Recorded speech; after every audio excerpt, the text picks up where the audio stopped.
कहानी नंबर 152। क्या पैसा ही सब कुछ है? माइकल जैक्सन 150 साल तक जीना चाहता था। किसी से हाथ मिलाने से पहले दस्ताने पहनता था। लोगों के बीच में जाने से पहले मुंह पर मास्क लगाता था।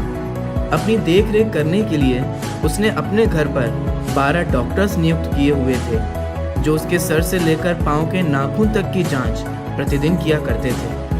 उसका खाना लेबोरेटरी में चेक होने के बाद उसे खिलाया जाता था। स्वयं को व्यायाम करवाने के लिए उसने 15 लोगों को रखा हुआ था। माइकल जैक्सन अश्वेत था। उसने 1987 में प्लास्टिक सर्जरी करवाकर अपनी त्वचा को गोरा बनवा लिया था। अपने काले माँ बाप और काले दोस्तों को भी छोड़ दिया।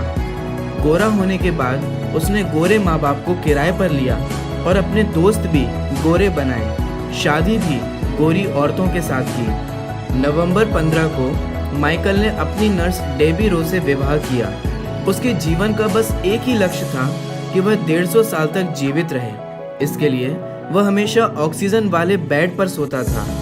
उसने अपने लिए अंगदान करने वाले डोनर भी तैयार कर रखे थे, जिन्हें वह खर्च देता था, ताकि समय आने पर उसे किडनी, फेफड़े, आँख या किसी भी शरीर के अन्य अंग की जरूरत पड़ने पर वह आकर दे दे। उसको लगता था कि वह पैसे और अपनी प्रसिद्धि के बदौलत मौत को भी चकमा दे सकता है, लेकिन वह गलत साबित हुआ। 25 जून 2009 को उसके दिल की धड़कन रुकने लगी। उसके घर पर 12 डॉक्टर की मौजूदगी में हालत काबू में नहीं आए। सारे शहर के डॉक्टर उसके घर पर जमा हो गए, लेकिन वह उसे नहीं बचा पाए।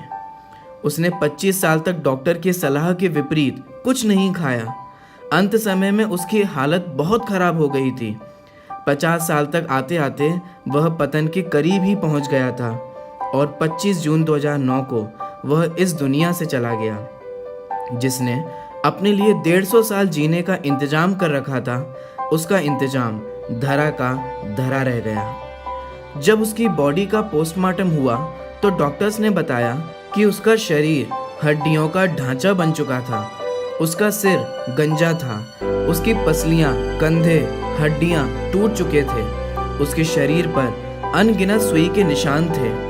प्लास्टिक सर्जरी के कारण होने वाले दर्द से छुटकारा पाने के लिए एंटीबायोटिक वाले दर्जनों इंजेक्शन उसे दिन में लेने पड़ते थे।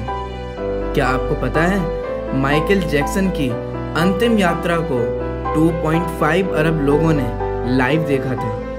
यह अब तक की सबसे ज़्यादा देखे जाने वाली लाइव ब्रॉडकास्ट है। माइकल जैक्सन की मृत्यु के दिन यानी 25 जून 2009 को दोपहर के 3:15 बजे विकिपीडिया, ट्विटर, इंस्टेंट मैसेंजर यह सभी क्रैश हो गए थे।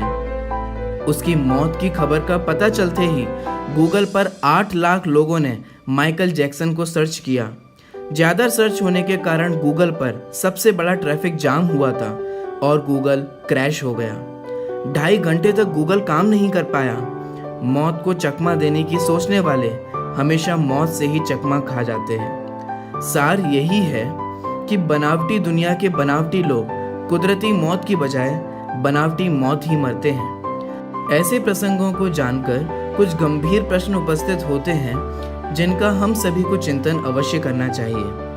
क्या हम बिल्डर्स, इंटीरियर डिजाइनर्स, कैटर्स और डेकोरेटर्स के लिए कमा रहे हैं? विचार कीजिए, हम बड़े बड़े कीमती मकानों और बेहद खर्चीली शादियों से किसे इम्प्रेस करना चाहते हैं? क्या आपको याद है कि कुछ साल पहले किसी की शादी पर आपने क्या खाया था?